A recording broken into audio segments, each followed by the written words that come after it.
and welcome to The Point. You are in a great place of openness and readiness to change. If you're listening to this podcast, you are all about wanting something different, and you're either moving toward, you're in an energy of being motivated by what you're moving toward, by what you want, or you're absolutely clear and understanding of the importance of shifting toward what we want rather than as a primary way of motivating ourselves, motivating yourself versus away from what you don't want. And that's an amazing place to be. If you're there, you are ahead of many people in the world, and you can consider yourself one of the blessed and fortunate few from a global perspective. And I'm grateful to be in a place to be of service to you and help open minds and consider more ways of improving ourselves and improving the world around us and being of service to others.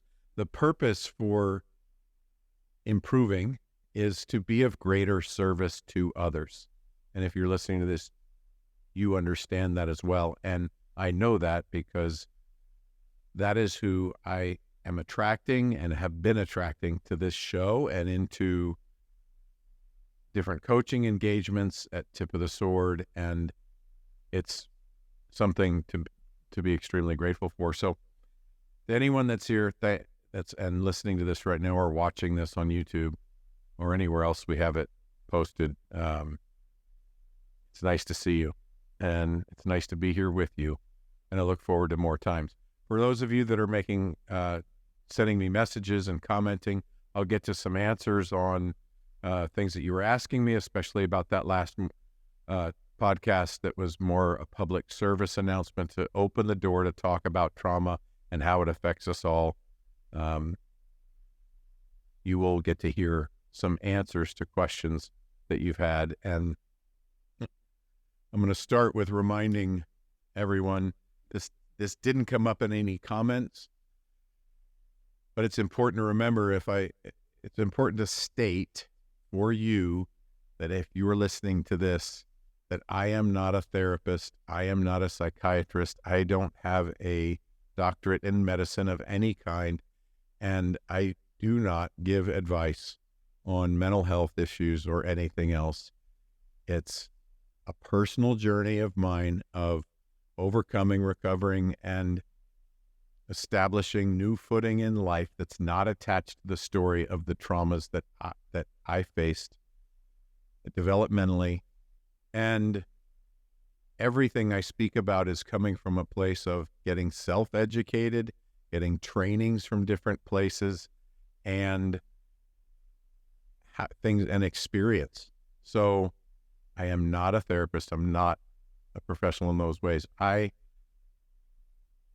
Coaching is a extremely powerful tool for anyone.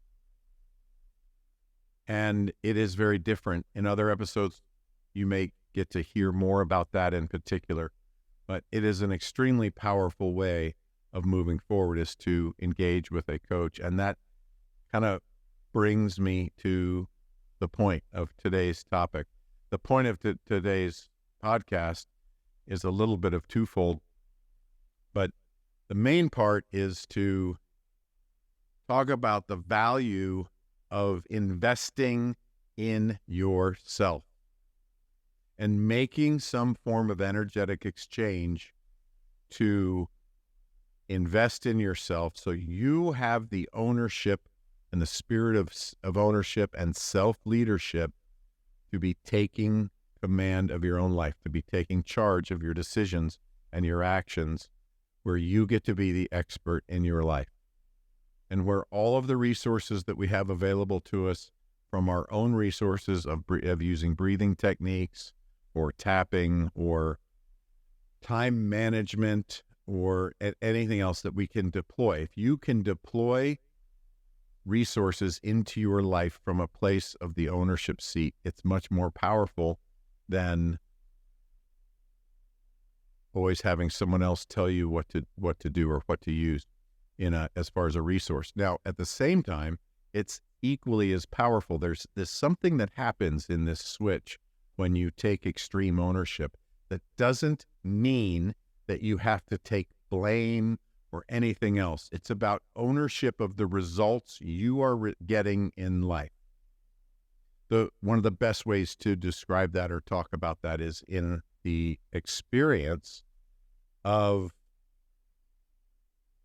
having a result with someone else in a relationship where the person across from you is really not happy with you, and or they've done something very egregious or wrong, or with something you determined to be wrong. You feel like you've been wronged, and that's caused a result in your life. It's not about taking blame or not blaming someone else or not holding someone accountable. None of those things. It's about staying in an extreme sense of ownership of self, so that at least you are considering and aware of the fact that you own the results you're receiving, the results that you're getting out of life, including the experience someone else is having with you or that they're creating with you. And then it has to do with the boundaries we hold, not set. Much different to set a boundary than it is to hold a boundary. And the idea to start understanding, if you're hearing any of this and it's causing tension, the point of tension is to signal to you that it's time, that it's an opportunity to settle whatever it is that's making you tense or uptight or full of anxiety or anything else, angry, anything that's causing you an emotion is yours to then take the opportunity to release, learn how to process that, learn how to become the more flexible person so that your emotional frame can stay extremely strong onto the results you want in the world and the behaviors you want to have, what you want to be known for, and that you get to stay in that emotional strength at all times. And that is extreme ownership. So don't allow yourself to get that confusion, because that is a diversion to keep you from handling it from a position of healing it. Now, if you're attached to being upset, the problem, anything else, it will be more difficult. So if you have difficulty, if you're completely closed-minded to that idea, then there's an attachment, and you can take a few steps further back and start considering why it's important that they're wrong or that you be upset with them. What is the value? What is the gain that you're achieving from that? To learn all these things, it is the best, most impactful way to get there is to invest in yourself. Now, if you're investing in yourself with a therapist or a psychiatrist or psychologist or a training program, if you're working on your aptitude, your skill level, and you're taking professional courses or you're getting continuing education credits, if that's something that your career requires. All of these things are ways of investing in yourself. Investing in yourself with a coach is the one area where you get to stay and remain and be the expert in your own life. Now, many coaches also come in as experts in different change methods or modalities or ways of gaining awareness, and they can be deployed. A good coach will tell you, hey, or ask you, you okay if I put more of a consulting or training hat on? And many of these things, many of those questions are handled in a coaching agreement. So that up front, before you engage with that coach or set a 6-month or year or 2-year plan to work with that coach with specific goals of what you're trying to achieve, then certain things won't need to be asked all the time because it's part of the larger agreement.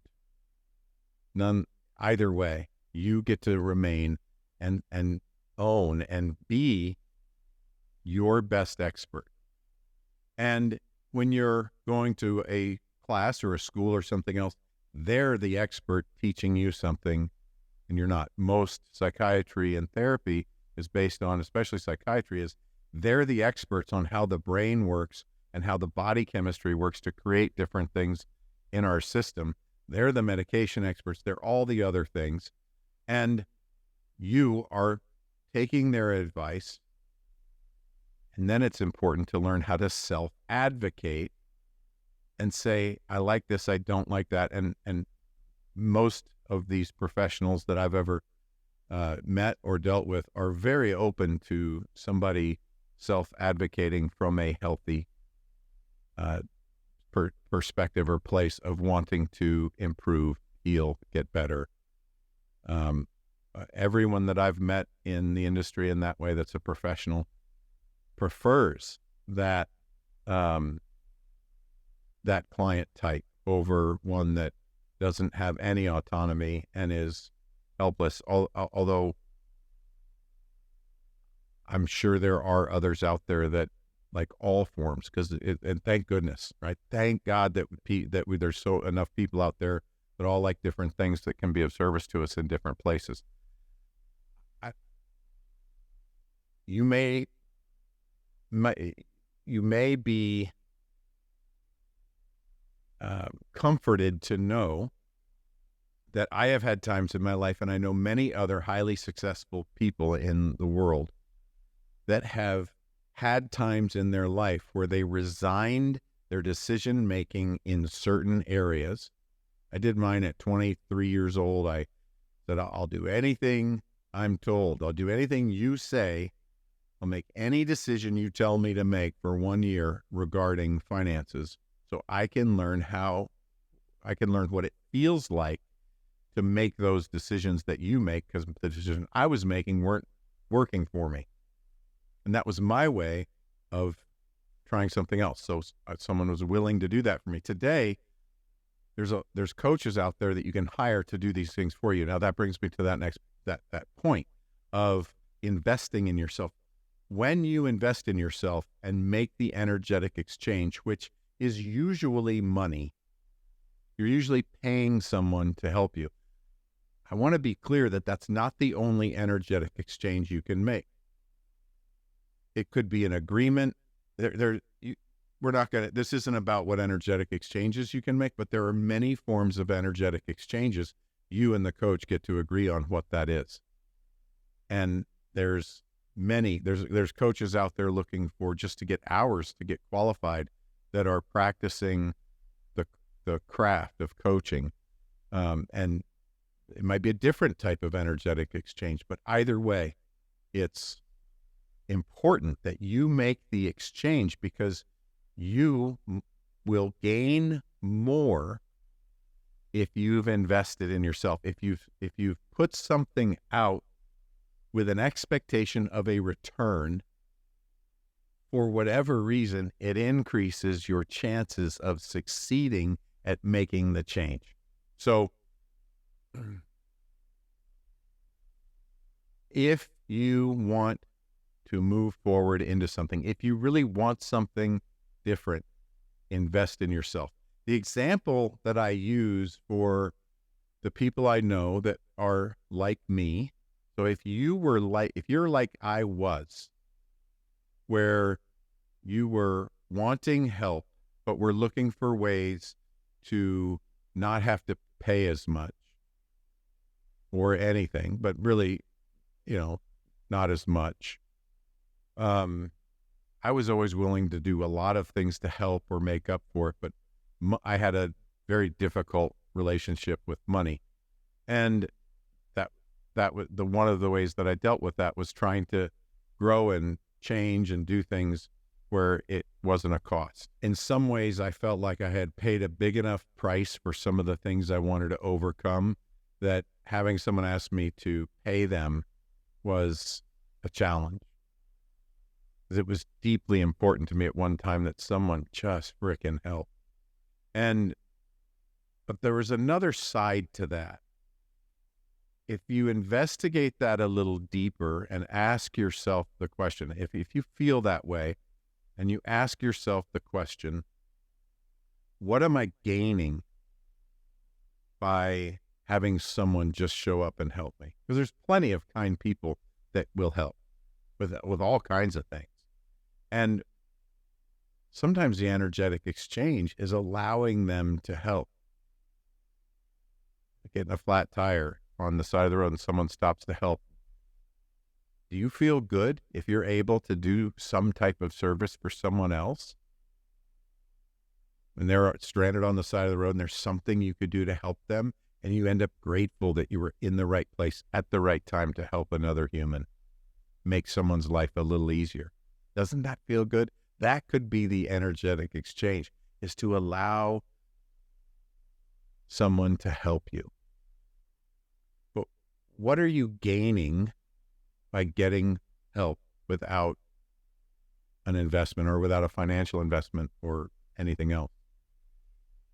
That's the question to ask if you're in that position. Now, you may be listening to this and way beyond this conversation, and I appreciate you following through with this, because there's people that that your neighbor or someone that you know very well is needing to be lifted in that way, and start considering something different, right? Because here's the next thing. If you were like me, you transition to understanding the value of investing in yourself.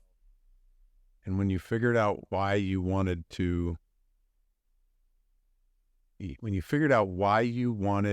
someone to just help you, you might have realized, and I'm putting money on it, that you realized and learned in that experience, which I did. I mean, and if you haven't, can you put yourself in the situation of just wanting someone else to help you feel worth it? Just wanting someone else. If you go through a high stress time where stress in your life is climbing, you can become less efficient and proficient mentally, emotionally, and it can disable you in your conscious and unconscious mind in functioning well. And you might make decisions to simplify your life that aren't necessarily the best decisions in other realms. You might sell some assets because it's just too much hassle or too much pressure to manage them because of all this other stress. You might add more assets. There's all kinds of decisions we make under high stress times that might not be the best decisions. So when we relate and when we understand that we're doing that, allowing yourself to decompress and looking for ways to mentally process things differently can be very valuable. But if you're like me, like I was, then you also understand that one of the things of not wanting to invest in yourself is because deep down you don't think you deserve it. And if you're in that boat, there's other questions to ask yourself. And we can get into that and other things. But the point is, once you're there, make the decision to invest in yourself, because that is how you learn what's happening. Think about it. Can you put yourself in the position, even if you haven't had this experience, can you put yourself in the position of wanting to change and improve something in your life and not necessarily thinking you deserve it for whatever reason? Maybe, you should have known better already, so now you need to pay the price, or whatever it is. There's all kinds of thought processes that we get into that are not very expanded or quantum, so to speak, right? It's if you're thinking so linear that, man, I don't deserve this because I didn't do it right. I deserve the consequences for the mistakes I've made, that type of thing. Then the answer is to Do the investment, make the investment, and then you will learn what it feels like to invest in yourself, and you'll find the things within you that are meant to be cleared, are meant to be clarified, are meant to be processed out, are meant to be released so that you can then move forward. You hear this from this podcast quite a bit. Oftentimes, the answer is demonstrating love to yourself, regardless of what you're thinking or feeling.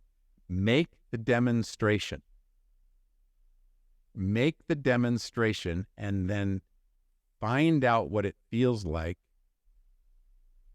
to accept that demonstration of self-love.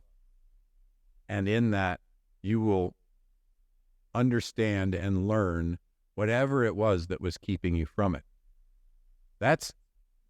You can do that by changing what you're valuing in the decisions you're making and investing in yourself. So never have you seen somebody, honestly, I've never experienced, nor have I seen anyone else experience, when they invest in themselves in something right for them.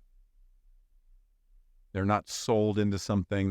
They've gone through an evaluation process, said, no, this is something I want and I think is valuable for me. And then you hit the spot of, man, I might not deserve it, or I don't think I deserve it. Too much money. It's all these other things. I've never known anyone, nor have I experienced, that has made an investment out of the reasoning of demonstrating self-love that hasn't blown past and gone clear into new areas and new manifestations of what they want to, for lack of better words. You can absolutely achieve what you want to achieve by demonstrating the right behaviors on a daily basis. And then if there's a struggle, you'll feel it, you'll know it, and then you'll get to work through that. When we get these feelings, you won't get the feeling that you need to feel to experience the growth without actually making the decision and taking the action to invest in yourself. That's how it works. It's very opposite of what we think in many other things. That's one of the reasons why if you sit with a coach for a discovery call, you won't be sold. You will truly learn if you qualify and if you're ready and prepared to invest in yourself. I know many coaches that won't take somebody's money just because they want into a program. Now, you may also be the type of person that really needs a program and will buy into a program or decide to work with someone and then get down the road, be like, oh, I don't want to do this. And another reason to invest in yourself. If you've invested in yourself, you will follow through when it gets uncomfortable. You're cheating yourself and you're fooling yourself if you don't make the energetic exchange to invest in yourself when you try and make a major change in your life. Because when it gets uncomfortable, what do you have to lose? Some time? And everyone I know that goes through a year coaching program gets elated, tons of awareness, great aha moments, chills all over the body. Wow, what a great thing that we get to do. And it's amazing what's happening. Well, imagine setting a new baseline of now, wow, this is amazing. What happens when what's amazing today becomes the norm? Then something better is amazing. Imagine just allowing what you think is amazing to be the norm. And then what if the norm is that you're that enthusiastic about life every day? Okay, it's it's a beautiful place to be. Now, you may think, man, is anyone there every day? I have no idea. I haven't experienced being in that enthusiastic state every day. I get physically tired. I overthink stuff. You will end up in places, certainly, where you may not be feeling it one day. That's, again, another importance of demonstrating. Make the demonstration, then follow through. So you go through the elation stage, and then everyone in a year program will hit a spot where they're like, I don't feel like doing this anymore. I don't even understand what I've gained. I don't like this. And it's when we hit a wall of resistance, or we learn something that was the reason for not changing to begin with, and we won't push through. You may not push through if you haven't made an investment to do it, because you've created a value in the process, and you will work harder at the process. Now, that's been proven. I've also demonstrated to myself, with myself, and with others, and I've seen others. There are a rare few that the energetic exchange of finances could be worse than an energetic exchange of a different type, because they might also be known for self-sabotage. Now, I don't think anyone here, any of you here, are struggling or challenged with self-sabotage. If you are, DM me. And that's a fairly simple reprogramming that you can work on, and you can learn from us here. And but I doubt anyone listening now is dealing with that level of self-sabotage, or you wouldn't want to be here already. You'd be finding a reason not to listen. And everyone here wants to listen because you're here. Everyone here wants to grow. Everyone, you want to grow. You want to change. You're multitasking. You may be driving down the road and listening to it in the vehicle, or in the grocery store, listening in one ear while you do other things. But if you're here, you're not self-sabotaging. If you're here, you're wanting to change, and you're engaged in a process of change. So you can feel great, pat yourself on the back, clap for yourself, raise your hands, and celebrate that you're in a position, in a place to want to make investments in yourself and want to improve. Let's be really clear about something. The most important person that you can invest in is you. The more you invest in yourself,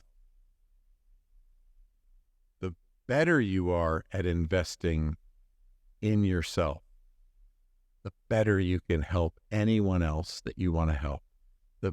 The more effective you will be at showing up the way you choose to show up to be of service in the world. The better results you will have with everyone in your life, and you will be on a path of ascension and continued improvement and greatness that you can feel really proud of. And you'll have the understanding, because the other thing, this is the last point of investing in yourself and what happens when you change, is that when you demonstrate something positive to yourself through an investment of time, resources, energy, money, anything, when you make the investment to yourself from a place of demonstrating kindness and self-love, you are tapping into the emotions that help you understand why someone else might not want to change. And you will learn patience and compassion, because you will feel the feelings that maybe you would have preferred not to go through to get where you wanted to go. You were willing to cross that bridge of things you were otherwise unwilling to do, and that you only had to cross that bridge once, and then you never had to do those things again. But that's the thing. That gives you an increase of compassion and understanding into others. So that brings me to announce kind of what's happening next. Next week, you're going to hear a story, and you're going to be able to hear. So this is episode 50. Episode 51 is going to be my first attempt at publicly sharing a story that is a story that was told for well over 100 years from a male patriarchal perspective of a family immigrating, brothers immigrating, and a family moving west from Virginia across the states and eventually into Texas and New Mexico, and a family feud and a shooting and a ambush and all these Wild West stories that was told for many, many years from a perspective. And you're going to hear a new perspective, and it's going to blow your mind. It's going to you're going to have a front row seat to a story that has the potential to be a story that's told across the world that will help gain immediate understanding as to what the value is of diversity, what the value is of learning to listen to each other more powerfully, to believe someone that is speaking from a place of their experiences rather than doubt it from our perspective. So you will be learning, you will get a front row seat to a story that will help you begin to trust the experience someone else is sharing with you rather than consider it or question it or combat it from your own experience, which will increase your ability to connect with others, and the compassion you learn and the self-compassion and compassion for others that you learn can become rocket fuel to increasing your influence in the world and your ability to relate to others and demonstrate love to them and gain the results that you're looking for to make in other people's lives. So that's what's happening next week on episode 51. I'm a little nervous about it. At the same time, I'm excited about it. I'm going to ask some questions to my speaker coach or speaking coach, talking coach, I don't know, Joel Weldon, because it's a really important story to be told. So we're going to learn the best way to tell it. And so next week's going to be kind of raw. I look forward to it. Hopefully you are enjoying the idea anyway of wanting to be there. The question came in about the call, I think it was episode 48, where I really made the decision to go ahead and talk about some of the experience I've had in helping process trauma. I don't want to jump into too deep in that, but I do want to say I've already covered the part about I'm not a therapist, but I want to jump into something, and I want to throw some kudos out. NARM therapy, NARM, it's the next evolution of what's happening in dealing with developmental trauma. It's it's an amazing therapeutic model. I'm sure there may be others out there. This is the one I know of that really helped create a few different paths for people with different types of trauma. And it has really been a powerful tool for many. And NARM specialists, there's a podcast that talks a lot about this. And, I was talking using some old terms about trauma, because I came up at a time when it was all an experiment of, man, how do we process some of this? And a lot of the methods that I was trying, that I was being led to try, that everyone I knew was working on, were doing more damage than good in some ways. It was all meant to be so for that learning process. But this idea of what NARM experts are now saying, and these are licensed, therapists and licensed psychiatrists that are really talking now, and it's being called more complex trauma. And there's a lot of new information coming. There's in the next 10 to 20 years, I was hearing someone on a podcast talk about how there's some really high hopes and great expectations around helping make it easier for people to process trauma. It doesn't have to be the no pain, no gain. And I just wanted to make sure I stated that, because I didn't, and it was extremely useful to me.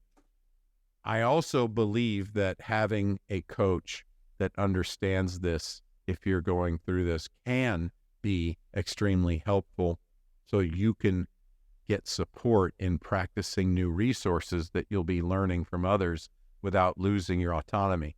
And it's an incredible way to go, is to have some coaching at the same time. And some of that coaching could be in more of a peer support that some therapy places offer, and they get some very basic coaching type of training to be a peer support specialist, and there's a great relatability there and some other things. But just know that NARM therapy is something that is really worth looking at if you've had developmental trauma. It's still buy into completely changing the conversation of how we talk about trauma by using the ACEs and having no judgment over where we land on the score from 1 to 10. There are zeros. There are people that haven't had any. And all of us have experience with it, because even a 0 has experience with people that are 8s, 7s, 5s, 3s. And we can pick up on the emotion and the relatability of trauma just from experiencing someone else's response to their trauma.